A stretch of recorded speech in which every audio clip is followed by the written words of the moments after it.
दोस्तों, आप लोगों का बहुत बहुत स्वागत है मेरे चैनल पर। और आज हम लोग फिर से एक बार इन्वर्टर के बारे में बात करेंगे, लेकिन कंप्रेसर के अंदर चल के बात करते हैं। काफ़ी मैसेजेस मेरे पास आ रहे थे कि सर ये कैसे वर्किंग करता है कंप्रेसर, हम लोग समझ नहीं पाते हैं। हम लोगों को तो आदत थी रनिंग स्टार्टिंग कॉमन, रनिंग और स्टार्टिंग को टॉर्क दे के और कॉमन में सप्लाई दे के और रनिंग में फेस दे के कंप्रेसर को चला लिया करते थे। ये क्या हो रहा है? तो आइए आज हम लोग समझते हैं कि ये किस तरीके से हमारा इन्वर्टर कंप्रेसर काम करता है। मोटी मोटी बात यूँ समझ लीजिए कि दो मैग्नेटिक फील्ड्स हैं, एक परमानेंट है जो रोटर की शक्ल में है, एक क्रिएटेड है, परमानेंट नहीं है, क्रिएटेड है, जिसको हम एक सिस्टम की मदद से, पीसीबी की मदद से क्रिएट करते हैं। बट मोटा मोटा यहाँ पे दो बेसिक मैग्नेटिक फील्ड्स हैं।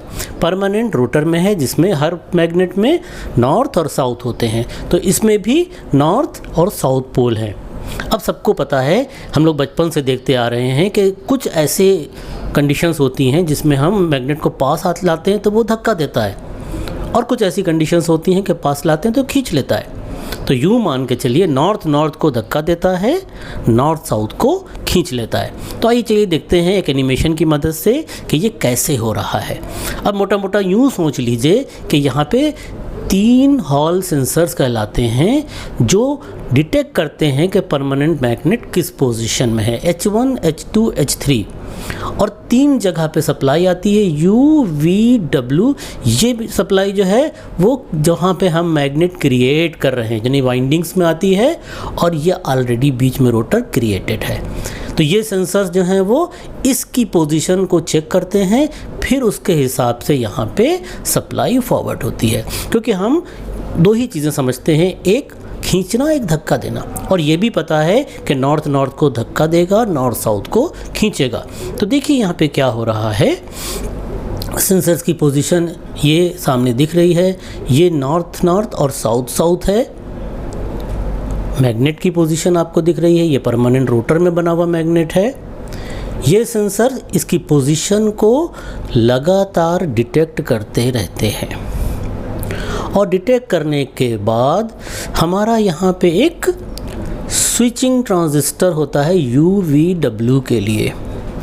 इस स्विचिंग ट्रांजिस्टर से कंटिन्यूसली सप्लाई जो है वो UVW को मिलती रहती है, और ये सप्लाई जिस वक्त UVW को मिलती है तो यहाँ पे देखिए स्विचिंग ट्रांजिस्टर्स हैं, यहाँ पे परमानेंट मैग्नेट, यहाँ पे टेम्परेरी मैग्नेट को ये स्विचिंग ट्रांजिस्टर्स लगातार सप्लाई ऑन ऑफ करते हैं। तो ये हमारा रोटर घूमना शुरू हो जाता है। अब जब ये रोटर घूमने लगता है तो इससे जुड़ी हुई सारी एक्टिविटी चलने लगती है, मतलब शैफ्ट घूमती है, शैफ्ट के साथ साथ रोटर भी घूमने लगते हैं, रोटरी जो हमारे रोटर्स होते हैं, और फिर रेफ्रिजरेंट कंप्रेस होने लगता है, पंप होने लगता है, सक होने लगता है। अब हम इसकी स्पीड का कंट्रोल इसी स्विचिंग ट्रांजिस्टर की मदद से करते हैं। और इसको कहाँ से इंफॉर्मेशन मिलती है? जो हमारे इंडोर के सेंसर्स हैं वो हमको बताते हैं कि कब टेम्परेचर को बढ़ाने या घटाने की ज़रूरत है। बढ़ाने का मतलब, अगर हमको कूलिंग बढ़ाना है तो इसकी स्पीड बढ़ाना होगी। यहाँ पे इसकी स्विचिंग की स्पीड बढ़ जाती है तो इसका मूवमेंट बढ़ जाता है। इसी तरीके से जब हमको कूलिंग ज़रूरत भर की हो गई है और अब अपनी इतनी रिक्वायरमेंट नहीं है, हम इसके राउंड्स पर मिनट कम करना चाहते हैं, RPM कम करना चाहते हैं, तो स्विचिंग स्लो डाउन हो जाती है। सारा कंट्रोल जो है वो हमारा इंटेलिजेंट पावर मॉड्यूल करता है।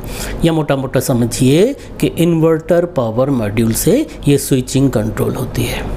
तो यहाँ पे आपको ग्राफ भी दिख रहे हैं, हॉल सेंसर के सिग्नल्स का ग्राफ दिख रहा है, किस तरीके से ज़रूरत के हिसाब से ये, रिक्वायरमेंट के हिसाब से ये इस फेस को, UVW के फेस को सप्लाई फॉरवर्ड करते हैं ताकि रोटर को घुमाया जा सके।